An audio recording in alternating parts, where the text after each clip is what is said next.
Elevate your chair. Why? How do we elevate it?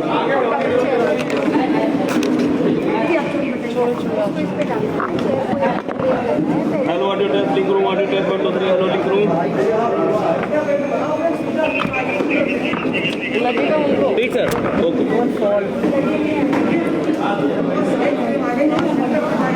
दूसरी वाली लाइए। प्लास्टिक वाली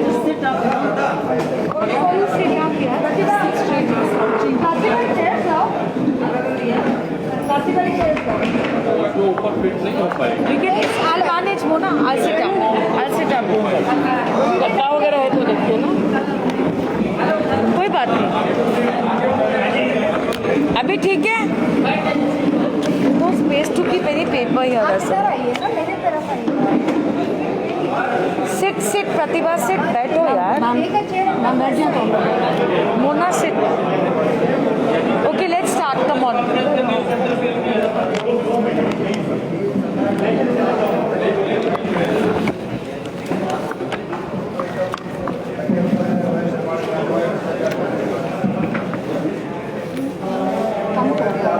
More. There's a thing here, na? Good Lord. Yeah. Come on. God, I'm very mad. You can't say I'm laughing. Uttar Pradesh Congress committee के प्रांगण में मैं अपने सभी मीडिया के साथियों का स्वागत करना चाहती हूँ, आभार व्यक्त करना चाहती हूँ कि आज इस विशेष प्रेस वार्ता में आप सब हमारे बीच में हैं। Just keep my phone, Mama. आप सब अपनी कर्तव्यों का निर्वहन करते हुए लगातार जिस तरह से आपने हाथरस की बेटी के लिए न्याय की इस लड़ाई में लगातार आप पूरी जिम्मेदारी से लगे रहे हैं, उस लड़ाई को पूरी निष्ठा और ईमानदारी से कांग्रेस पार्टी का एक एक कार्यकर्ता लगातार लड़ रहा है। आज उसी विषय में हमारी अखिल भारतीय महिला कांग्रेस कमेटी की राष्ट्रीय अध्यक्ष पूर्व सांसद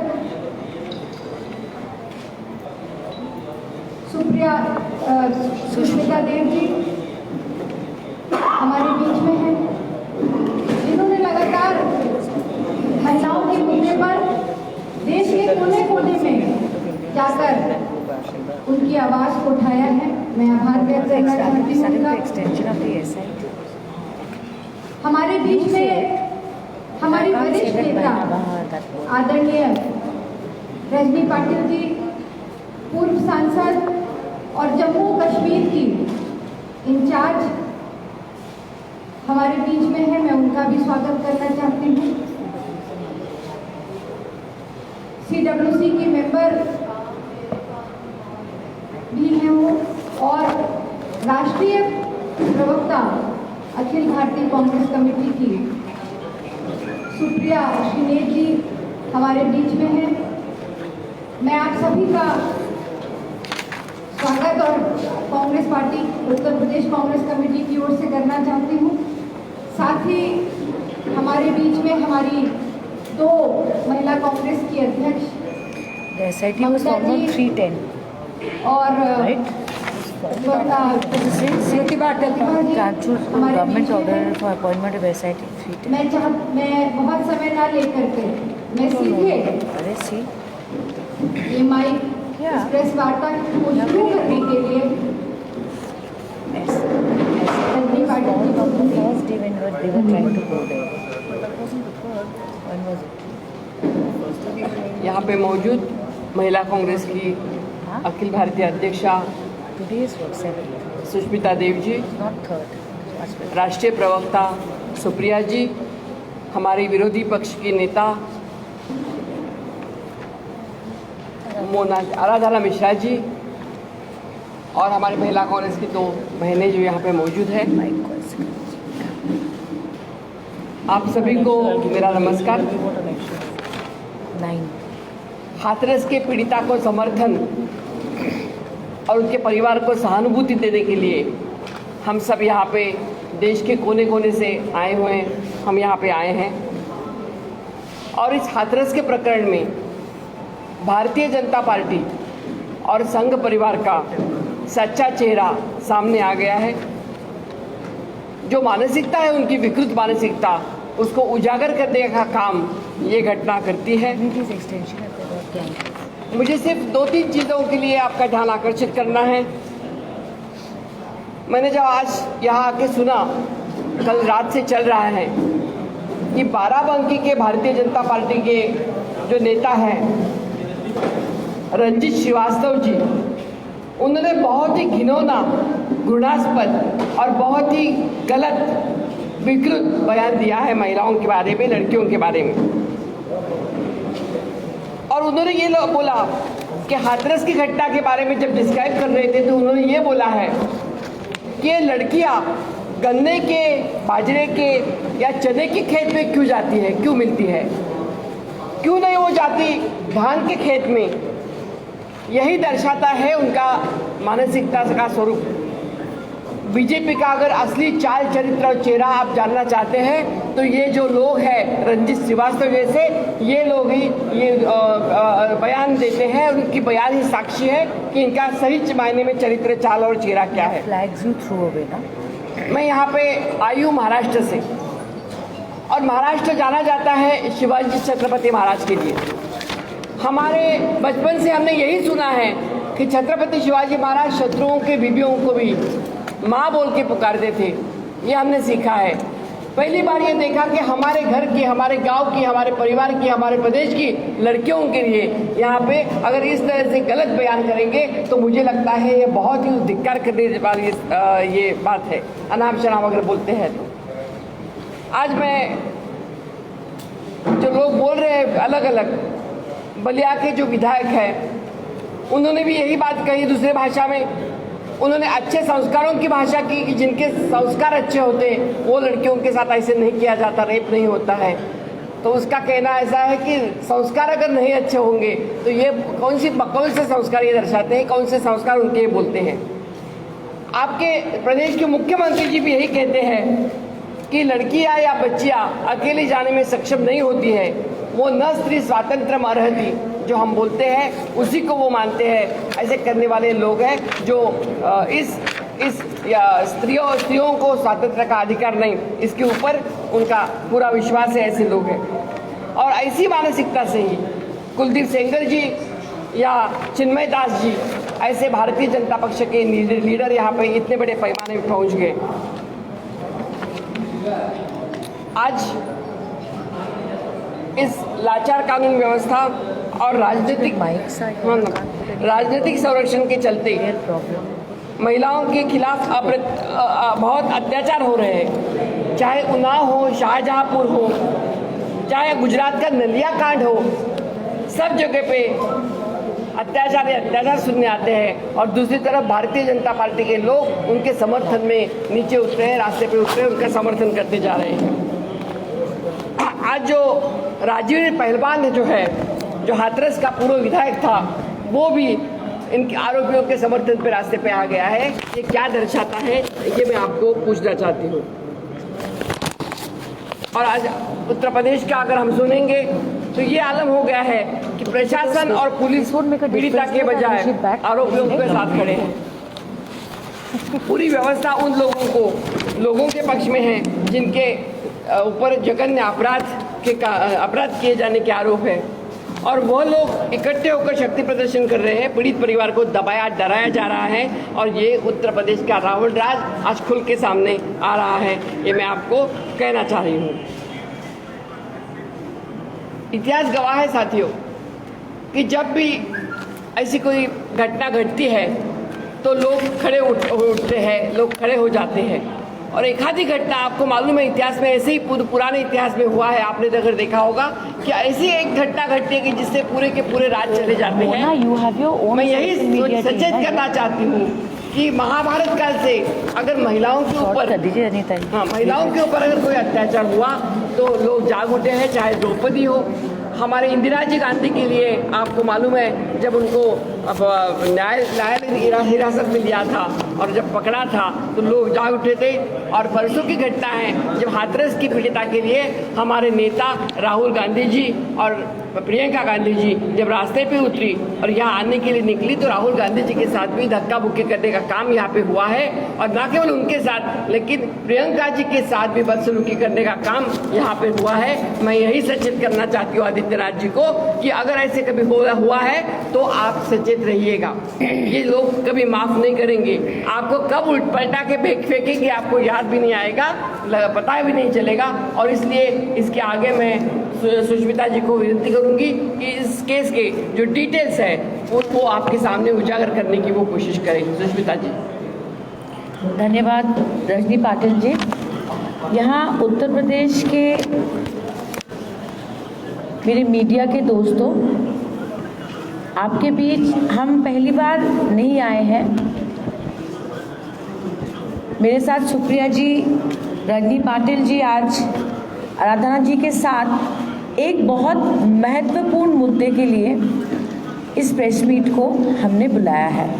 मैंने देखा है कि पिछले कुछ दिनों से उत्तर प्रदेश कांग्रेस की तरफ से हमारे पीसीसी प्रेसिडेंट और आराधना जी लगातार प्रेस मीट कर रहे हैं और आज हम महासचिव प्रभारी प्रियंका गांधी जी के आदेश से दिल्ली से यहाँ एक प्रेस मीट इसलिए करने आए हैं क्योंकि कल सुप्रीम कोर्ट में एक PIL की सुनवाई हुई। आप सबने आज सुबह अखबारों में देखा कि सुप्रीम कोर्ट ने बड़े कड़े शब्दों में हाथरस घटना के खिलाफ कुछ ऑब्जर्वेशंस दिए हैं।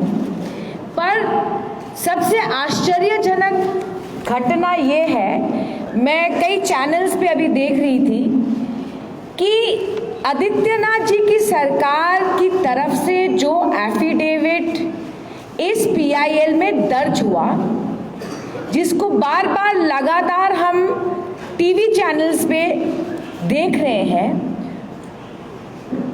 उसमें सरासर सफेद झूठ से आदित्यनाथ की सरकार ने उस एफिडेविट को भर दिया है। मैं आपको संक्षेप में कहूंगी कि कितनी अजीब घटना है कि एक PIL फाइल होती है सुप्रीम कोर्ट में, उसमें नोटिस होने से पहले 136 पन्ने का एक एफिडेविट आदित्यनाथ जी की सरकार डाल देती है। क्यों डाल देती है?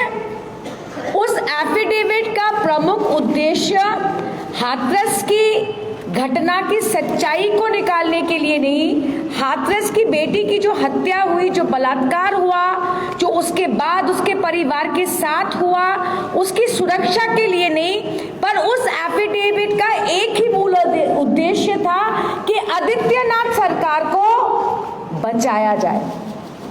और अगर सच्चाई का साथ आदित्यनाथ जी देते तो हम कहते कि ठीक है, एफिडेविट को हम मानते हैं, पर सफेद झूठ से इस एफिडेविट को भर दिया है। आप सबके माध्यम से हमने टेलीविजन चैनल पे देखा किस तरह से 2:30 बजे सुबह हाथरस की बेटी के पार्थिव शरीर को, जो एक शायद जानवर के साथ भी नहीं होना चाहिए, इस तरह से पायर पे रख के केरोसिन डीजल से उत्तर प्रदेश की पुलिस ने जला डाला। उस हाथरस की बेटी की मां हाथ जोड़ के रोती रह गई, पर उन्होंने कोई सुनवाई नहीं की। और आज इस 136 पेज के एफिडेविट में आदित्यनाथ जी को शर्म आनी चाहिए। पूरा देश आपको देख रहा है। आपने ओथ पे, शपथ पे कह दिया है कि उसका अंतिम संस्कार हर उस रीति रिवाज को मानते हुए उसके माता पिता के कंसेंट के साथ हुआ, जो पूरे देश ने देखा। और उत्तर प्रदेश के मेरे जितने जर्नलिस्ट दोस्त हैं, आप लोग ये सुनिए कि इंडिया गेट में मोदी सरकार ने प्रदर्शन करने का परमिशन नहीं दिया तो जंतर मंतर में हुआ, किसी टीवी चैनल ने दिखाया कि नहीं, यूपी में मुझे नहीं पता, पर हाथरस की घटना के ऊपर आक्रोश आज देश भर में है और जिस तरह से उसका अंतिम संस्कार हुआ उसको लेकर आक्रोश है और आदित्यनाथ जी ने सरासर झूठ इस एफिडेविट में बोला है। दूसरा झूठ ये कहती है इस एफिडेविट में, मोना जी आप बाद में बेशक इनको कॉपी दे देना, यहाँ पे कहती है कि दो फोरेंसिक टेस्ट हुआ 22 सितंबर के बाद। ये मोना जी, आराधना जी बार बार ही बोल चुकी है कि इतना विलंब क्यों हुआ फोरेंसिक टेस्ट के लिए, जब 22 तारीख को किया भी तो sexual assault forensic examination. Adityanath की सरकार आज सुप्रीम कोर्ट में एफिडेविट डाल के कह रही है कि रेप हुआ ही नहीं। पूरा देश जानता है कि हाथरस की पीड़िता ने डाइंग डिक्लेरेशन दिया है कि मेरा सिर्फ रेप नहीं, मेरा सामूहिक रेप हुआ है, गैंग रेप हुआ है, और आदित्यनाथ की सरकार जहाँ एफिडेविट में कह देती है कि रेप का कोई एविडेंस नहीं है। सुप्रिया जी आपको विस्तारित रूप से समझाएंगी। निर्भया कांड के बाद ये यूपीए सरकार की सोच थी कि हम आईपीसी और सीआरपीसी में संशोधन लेके आए, और आदित्यनाथ की इस निकम्मी सरकार को ये नहीं पता कि अटेम्प्ट टू रेप भी रेप होता है, इसमें कोई फोरेंसिक एविडेंस की जरूरत नहीं होती, सीमेन की जरूरत नहीं होती, एक बच्चे के शरीर में ओनली अटेम्प्ट टू पेनिट्रेशन और without penetration is also rape. इस सरकार को शायद मालूम नहीं है। इस एफिडेविट की धज्जियां उड़ाने के लिए आज हम महिला कांग्रेस की तरफ से, एआईसीसी की तरफ से उत्तर प्रदेश में आए हैं और इस झूठ का पर्दाफाश करना बहुत जरूरी था। जिस षड्यंत्र की बात आदित्यनाथ सरकार कर रही है उसको लेकर मैं सुप्रिया श्रीनेत जी से निवेदन करती हूं कि आपको विस्तारित रूप में संबोधित करेंगे। धन्यवाद सुष्मिता जी। ये मेरा सौभाग्य है कि आपके साथ, रजनी पाटिल जी के साथ और आराधना मिश्रा जी के साथ इस बड़े संवेदनशील मुद्दे पर बात करने का अवसर मिला, और उससे बड़ा मैं सौभाग्य मानती हूँ कि ये मेरा गृह प्रदेश है और यहाँ पर हम सच की बात करने के लिए आए हैं। और ज़रूरी है कि 2-4 चीज़ें आपके माध्यम से लोगों तक पहुँचें, क्योंकि जो काम भाजपा की ट्रोल आर्मी नकाबपोश पहनकर छिपकर करती थी, आज वो कुछ टीवी चैनल, और मैं क्षमा मांगती हूँ आपसे, उनके बारे में बात करेंगे। आज भाजपा के प्रवक्ता खुलेआम वो बात कर रहे हैं, लेकिन उन सब से बात करने से पहले हम एक टिप्पणी जरूर देना चाहते हैं। आज सुबह पता चला कि एसआईटी की जो कार्य लिमिट थी वो 10 दिन और बढ़ा दी गई है। तो जो लोग बहुत सीना ठोक कर कहते थे कि त्वरित कार्रवाई होगी और त्वरित फैसला आएगा इस पर, उनके मुंह से नकाब और पर्दाफाश होना शुरू हो गया है। एसआईटी पहले 7 दिन की थी, अब 10 दिन और बढ़ा दी गई है। आगे देखिए होता है क्या। इसी योगी सरकार ने सीबीआई जांच की भी बात करी थी, और जहां तक मेरी जानकारी है 12:40 तक ऑफिशियल नोटिफिकेशन जो एडवोकेट जनरल के यहाँ से निकलता है सीबीआई जांच का, अभी तक नहीं निकला है। और उसके बाद भी इस एफिडेविट पर, इस हलफनामे पर कहा गया है कि हम सीबीआई की कोर्ट मॉनिटर प्रोब चाहते हैं। अगर चाहते हैं तो पहले नोटिफिकेशन इशू कराइए। और तीसरी सबसे बड़ी बात यह है कि 3 बड़े झूठ बोले गए हैं, और सुष्मिता जी ने उसमें से 2 पर पर्दाफाश किया है। जब उन्होंने बताया कि पुलिस की त्वरित जांच की जो बात करते थे, ऐसा कुछ नहीं हुआ है। 8 दिन बाद रेप की कार्रवाई हुई, 8 दिन बाद फोरेंसिक हुआ, और उसके बाद जो उन्होंने दाह संस्कार की बात करी, हम में से बहुत लोग हिंदू धर्म रीति रिवाज को मानते हैं, और उस सबको ताक पर रखकर कहा गया इस एफिडेविट में कहा गया है क्योंकि बाबरी मस्जिद का वर्डिक्ट उस दिन आया था, इसलिए हमें जल्दबाजी में करना पड़ा। प्रदेश से या देश से कोई भी एक अनहोनी की घटना आई अभी तक सामने इस वर्डिक्ट को लेकर, एक घटना नहीं आई है। लेकिन हाथरस में वो घटना घट सकती थी, इसलिए उस बच्ची को मिट्टी का तेल डाल के जला दिया गया और उसको अंतिम संस्कार, दाह संस्कार, रीति रिवाज का नाम दे दिया गया। जो लोग हिंदू धर्म का ढिंढोरा पीटते हैं वो ढोंगी हिंदू है, ये मैं आपके और मंच से कहती हूँ। और सबसे बड़ी बात मैं आपके थ्रू ये जरूर कहना चाहती हूँ इसमें एक बड़ी बेचैन करने वाली, एक परेशान करने वाली बात कही गई है। ये मीडिया में भी चलाई जा रही है, प्रवक्ता लोग भी कह रहे हैं, भाजपा के मंत्री भी कह रहे हैं, और खुद योगी आदित्यनाथ इस सूबे के मुखिया होकर ये बात कह रहे हैं। शर्म आनी चाहिए उन्हें। वो कह रहे हैं कि मेरी सरकार को की और मेरी छवि धूमिल करने की एक साजिश रची गई है सोशल मीडिया पर, प्रिंट और इलेक्ट्रॉनिक मीडिया के कुछ सेक्शन और कुछ राजनीतिक दलों में। तो पहले तो मैं दो बात बता दूं। ना तो उनको 19 साल की बेटी का रेप दिखता है, क्योंकि उन्होंने पहले ही डिक्लेयर कर दिया रेप हुआ ही नहीं है। एडीजी लॉ एंड ऑर्डर ने तो दूसरे दिन ही कह दिया था रेप तो हुआ ही नहीं है, क्योंकि सीमन मिला नहीं है। जो 30 साल पहले उनको पुलिस अकेडमी में कानून समझाया गया था, उनको आज तक वही याद है।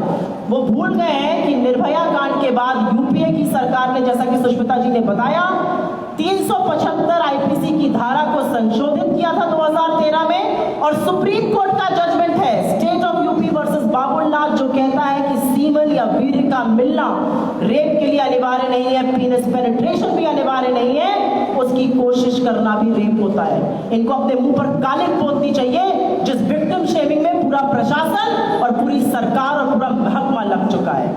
और दूसरी बात अब कहते हैं कि सोशल मीडिया और राजनीतिक दलों के द्वारा मेरी छवि धूमिल करी जा रही है। इस एफिडेविट के पन्ना नंबर 101 से लेकर 127 तक उन्होंने तमाम एनेक्शर दिए हैं, और मैं जरूर चाहूंगी कि आप लोग उसको पढ़िएगा। उस एनेक्शर में कुछ लोगों की ट्वीट का जिक्र किया गया है, कुछ लोगों के फेसबुक पोस्ट का जिक्र किया गया है, कुछ लोगों के व्हाट्सएप का जिक्र किया गया है। आप ध्यान से सुनिएगा।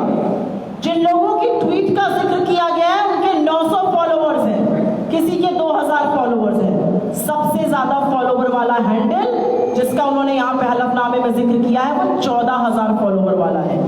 क्या 900 फॉलोअर वाले लोग जातीय हिंसा भड़का सकते हैं इतने बड़े प्रदेश में? क्या 2000 फॉलोअर वाले लोग जातीय हिंसा बढ़ा सकते हैं इतने बड़े प्रदेश में? और आपको अपनी छवि की चिंता है? आपको उस लड़की का दर्द, उस परिवार का दुख नहीं दिखाई देता है? आप अपनी छवि सुधारने में लग गए। तो अगर आप उस दाह संस्कार के बाद कटघरे में खड़े थे, आज आप एक और बड़े कटघरे में खड़े हो जाते हैं। क्योंकि पन्ना नंबर 125, 126 और 127 को जरूर गौर से पढ़िएगा, और अब ध्यान से सुनिएगा उसमें क्या है। जिस इंटरनेशनल कॉन्स्पिरेसी की बात करी गई, और इसीलिए कहते हैं नक्ल में अकल की भी जरूरत होती है। उन्होंने जब यूएस में ब्लैक लाइव्स मैटर नामक एक प्रोटेस्ट हो रहा था, और वहां पर जो लिटरेचर शेयर हुई थी उसको कॉपी पेस्ट करके बोल दिया ये हमारे खिलाफ हो रहा था। उसमें क्या लिखा है? 125 नंबर पन्ने पे लिखा है, if you see black people running, run with them. वो अफ्रीकन अमेरिकन की बात कर रहे हैं। यूपी में कौन से अफ्रीकन अमेरिकन हैं? उसके बाद पन्ना नंबर 126 पे कहा जाता है, अब वेयर गॉगल्स, और ये सब अंग्रेजी में है बाय द वे। हिंदी भाषी प्रदेश में दंगा उकसाने की जो बातें करी जा रही है वो खालिस अंग्रेजी में करी जा रही है। वो कहते हैं for protection wear goggles, and which kind of goggles? Skiing and swimming goggles. Hathras में कौन बर्फ में स्की करता है और कौन तालाब में उड़ते समय गॉगल्स पहनता है, ये आप मुझे बताइएगा। उसके बाद वो कहते हैं, और ये बड़ी दिलचस्प बात है, पन्ना नंबर 127 में वो कहते हैं कि जैसा कि सैन डिएगो और फीनिक्स में हुआ, गलत प्रदर्शन में मत चले जाइएगा। सैन डिएगो और फीनिक्स यूएस के 2 शहरों के नाम है। और फिर वो कहते हैं कि NYPD मतलब न्यूयॉर्क पुलिस डिपार्टमेंट इन सब रैलीज को फिल्म कर रहा है, उनकी तस्वीरें उतार रहा है, तो बचकर रहिएगा। न्यूयॉर्क पुलिस डिपार्टमेंट जहां तक मेरी जानकारी है यूएस के न्यूयॉर्क शहर में है, वो उत्तर प्रदेश में नहीं है। तो इस तरह की अगर ये दुखद ना होती तो हास्यास्पद मूर्खता की बातें इस हलफनामे में करी गई हैं। ये अंडर ओथ दिया हुआ एफिडेविट है, सुप्रीम कोर्ट को इसको अवमानना माननी चाहिए। और सबसे बड़ी बात यह है कि इन सब बातों के बाद एक से एक झूठ के पुलंदे दिए गए हैं, विपक्ष को बदनाम करने की कोशिश करी गई है और अपनी छवि सुधारने की बात करी गई है। प्रदेश में इतना बड़ा हादसा हुआ है, सूबे के मुखिया को हाथ जोड़कर जो उनकी पार्टी के लोग लगातार विक्टिम शेमिंग कर रहे हैं, लगातार बच्ची को बदनाम करने का काम कर रहे हैं, बजाय उसके माफी मांगने के वो अब सुप्रीम कोर्ट के सामने भी झूठ बोल रहे हैं। मैं चाहती हूँ कि आराधना जी इसमें ज़रूर कुछ ऐड करें और उसके बाद हम लोग आपसे सवाल करें। सभी बातें इससे संबंधित मैं पहले भी आपके समक्ष प्रस्तुत कर चुकी हूँ और आज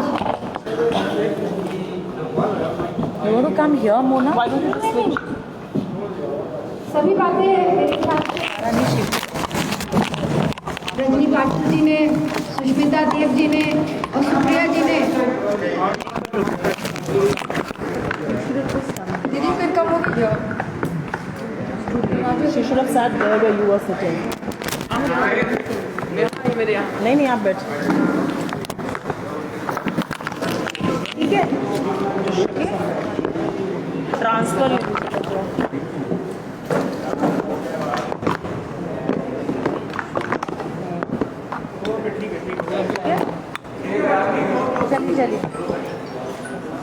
सभी तथ्य इस घटना को लेकर, संवेदनशील घटना को लेकर रजनी पाटिल जी ने, सुष्मिता देव जी ने और सुप्रिया जी ने आपके समक्ष रखे हैं और लगातार मैं आपके सामने जो भी तथ्य हैं लगातार समय समय पे रखती रहती हूँ। मैं आज सिर्फ एक बात आपके संज्ञान में लाना चाहूँ और मैं मानती हूँ कि उसकी गंभीरता और उसकी संजीदगी को आप जरूर समझें।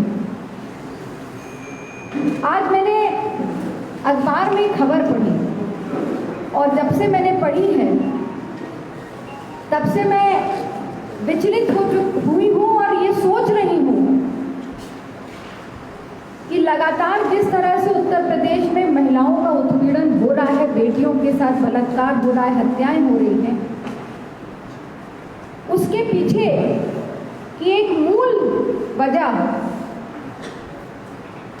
संज्ञान में आई और मैं चाहती हूँ कि ये बहुत महत्वपूर्ण है और आपके समक्ष आना आवश्यक है। महिला आयोग एक वो संवैधानिक बॉडी है जो किसी भी देश में, हमारे देश में और देश के किसी भी प्रदेश में महिलाओं की रक्षा के लिए, उनकी सुरक्षा के लिए कांग्रेस पार्टी द्वारा ये बनाया गया था और ये एक संवैधानिक बॉडी है। जब कभी भी आप लोगों को भी याद होगा, जब कभी भी किसी बेटी पर या किसी महिला पर कोई उत्पीड़न होता था तो महिला आयोग पूरी तरह से संवैधानिक बॉडी होने के कारण उस पर संवैधानिक एक्शन ले सकता था। ये अधिकार महिला आयोग के अध्यक्ष को और उनके सदस्यों को दिए गए।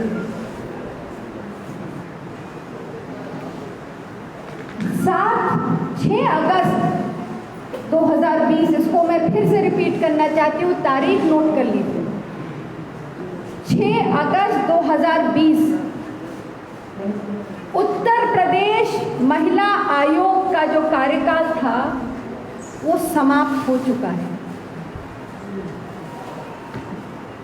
और आज तारीख क्या है? 7 अक्टूबर 2020। 2 महीने पूरे बीत गए। आज की तारीख में उत्तर प्रदेश महिला आयोग का अस्तित्व ही नहीं है उत्तर प्रदेश में।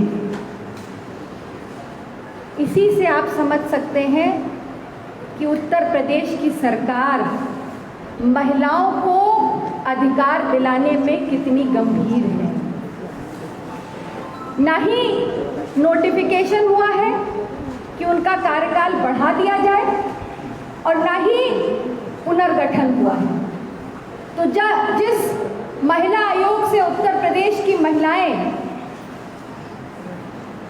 अपने अधिकार के लिए मांग रखती हैं, अपने सुरक्षा की उम्मीद रखती हैं, ये भारतीय जनता पार्टी की संकीर्ण विचारधारा, महिला विरोधी विचारधारा का नतीजा है प्रमाण है, इससे बड़ा प्रमाण और कोई नहीं हो सकता। जब महिला आयोग का कार्यकाल समाप्त हो गया तो योगी जी के पास ना इतना समय है न इतनी फुर्सत है कि महिला आयोग के कार्यकाल को या तो बढ़ाते और या उसका पुनर्गठन करते। अब आपको मैं एक कदम आगे ले जाना चाहती हूँ। अगर महिला आयोग का अस्तित्व समाप्त हो गया, उसके कार्यकाल समाप्त होते ही, क्योंकि वो एक संवैधानिक बॉडी है, उसका अस्तित्व, उसकी सारी पावर्स समाप्त हो जाती हैं। अगर महिला आयोग की अध्यक्ष या उसका कोई सदस्य आज चाहे भी तो वो कोई अपनी पावर्स का प्रयोग नहीं कर सकता। मैं एक डिबेट में थी और मेरे साथ महिला आयोग की अध्यक्ष उस डिबेट में मौजूद थी और लगातार उनसे एक ही सवाल पूछा जा रहा था कि आप वहां क्यों नहीं गई, महिला आयोग क्या कर रहा है, और वो मौन थी।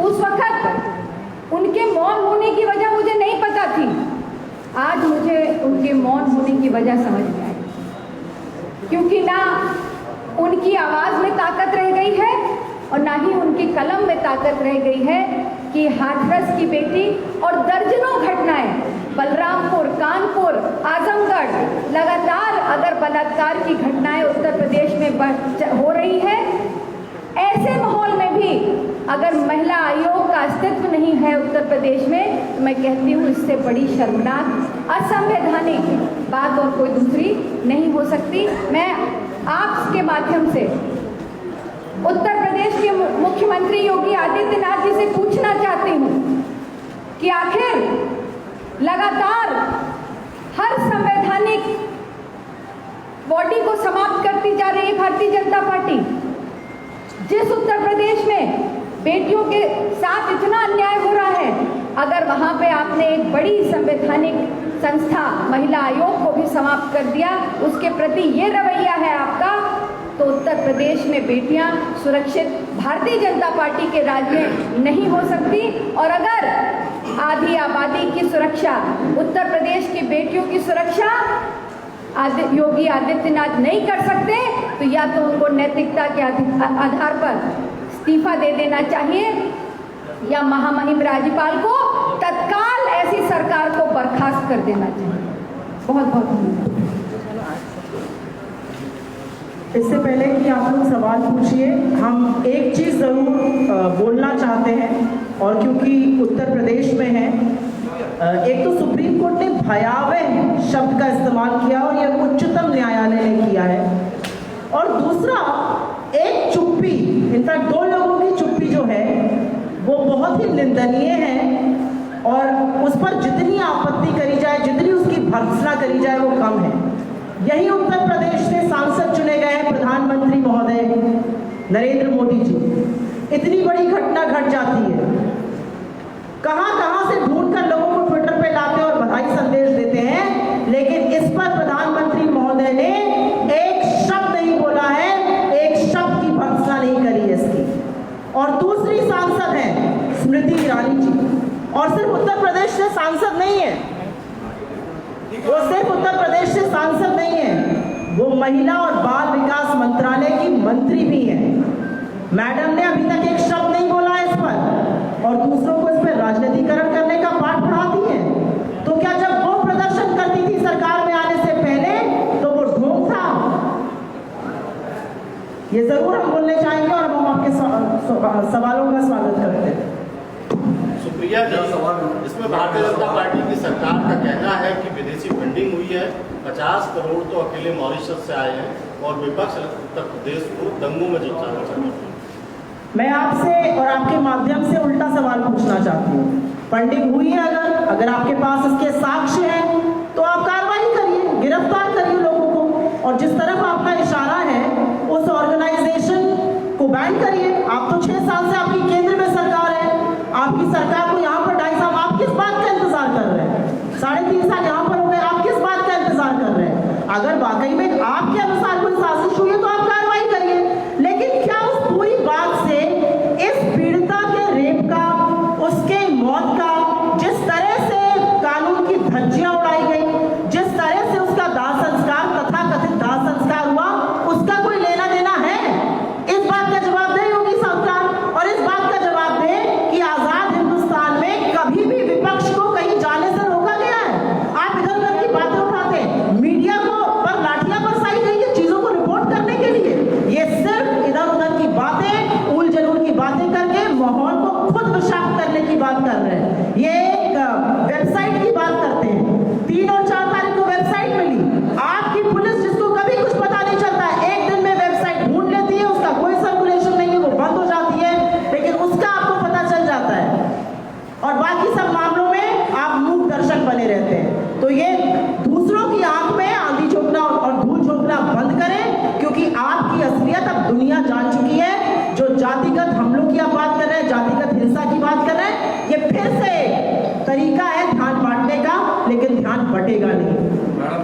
3 दिन पहले भाजपा के राज्यसभा सांसद ने स्टेटमेंट दिया है, जरा फिर मैं नाम बता सकते हैं कि हाथरस में राजनीतिक रचना रचने के बाद भाई बहन वहाँ पहुँचे और इन भाई बहनों ने पूरे उत्तर प्रदेश को दंगों की राजनीति में झोंकने का काम।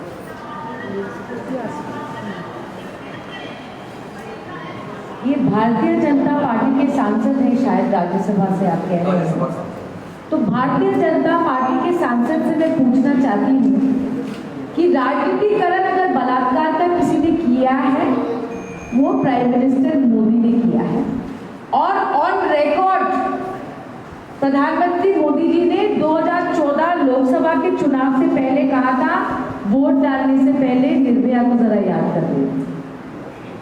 आज राहुल गांधी जी उत्तर प्रदेश से सांसद थे, प्रियंका गांधी जी आज उत्तर प्रदेश की प्रभारी है, महासचिव है। वो दोनों ही राहुल गांधी सांसद नहीं है। सांसद थे, उन्होंने कहा। बोला है, सुना नहीं आपको? उत्तर प्रदेश से तो नाता पुराना है। लेकिन वर्तमान में सांसद हैं। उत्तर प्रदेश का सांसद बोला कोई बात नहीं। और सबसे प्रमुख बात यह है कि लोकतंत्र में ऑपोजिशन लीडर्स का हक होता है, जहां किसी भी तरह की मुसीबत या अन्याय देश में हो रहा है, ये हमारा राजधर्म है वहां जाना।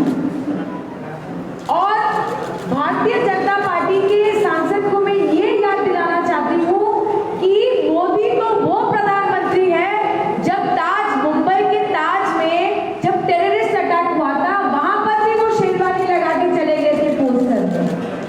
प्रेस कॉन्फ्रेंस करी थी मुंबई में। तो जो नाटक, जो ड्रामा किंग है, ड्रामा किंग जिस पार्टी से आते हैं वो हमें बताए कि राजनीतिकरण। और मैं ये कहती हूँ कि देश भर में राहुल गांधी जी और प्रियंका गांधी जी के हाथरस गाने से देश भर में जो हमने रिएक्शन देखा है, सबने कहा है कि ऑपोजिशन होने के नाते ये सही कदम था, ये हमारा कर्तव्य था और हम अपने कर्तव्य से बिल्कुल नहीं मुकरेंगे। मैडम, पीड़िता जो है दलित समुदाय से आती है, तो ये मसीहा गैरवी मायावती जी ने उनका रुख साफ नहीं हुआ, इसमें विरोध उन्होंने किया ना, सरकार ने बोला, और कांग्रेस पार्टी ने भी मायावती को हमारे हाथ में लिया, क्या वजह है? मैं इस पर कुछ बोलूँगी, लेकिन मैं चाहती हूँ कि मोना जी इसका विस्तृत जवाब दें। मैं सिर्फ ये कहूँगी कि वो जो अघोषित प्रवक्ता भाजपा की बनी हुई है, वो तो उनको जनता ही याद दिलाएगी कि ऐसा करके उनका क्या हश्र होगा। लेकिन मैं सिर्फ इतना कहूँगी कि इस पर राजनीतिक रंग, इस पर दलगत राजनीति करना हमारा उद्देश्य नहीं है। इसकी भर्त्सना करना मायावती जी को पहले चाहिए था, लेकिन वो भाजपा के हाथों की कठपुतली बने रहना उन्होंने ज़्यादा पसंद किया, और अब बोल रही हैं जब शायद इस मामले में उनके बोलने में बहुत देर हो चुकी है।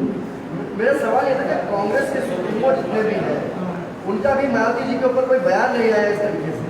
तो ये मायावती बनाम कांग्रेस की लड़ाई नहीं है भाई, ये पीड़िता के हक की लड़ाई है, उस पर बात करेंगे। बिल्कुल पीड़िता के हक की लड़ाई है, लेकिन कहीं ना कहीं सेफ साइड रखा जा रहा है क्या? ये कैसा सवाल है? क्यों हम उनको सेफ साइड रखेंगे? हम पीड़िता के हक की लड़ाई लड़ रहे हैं और सड़कों पर उतर के लड़ रहे हैं। आप अजीब बात कर रहे हैं।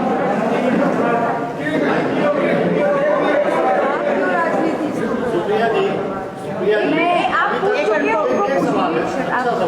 मैं आपको ऐड कर लेने दीजिए। मैं अपने साथी से ये कहना चाहती हूँ कि जब उत्तर प्रदेश में किसी भी बेटी के साथ गलत शादी की, मैं तो उन्नाव भी गई थी, मैं बलरामपुर भी गई, कानपुर भी गई, आजमगढ़ भी गई।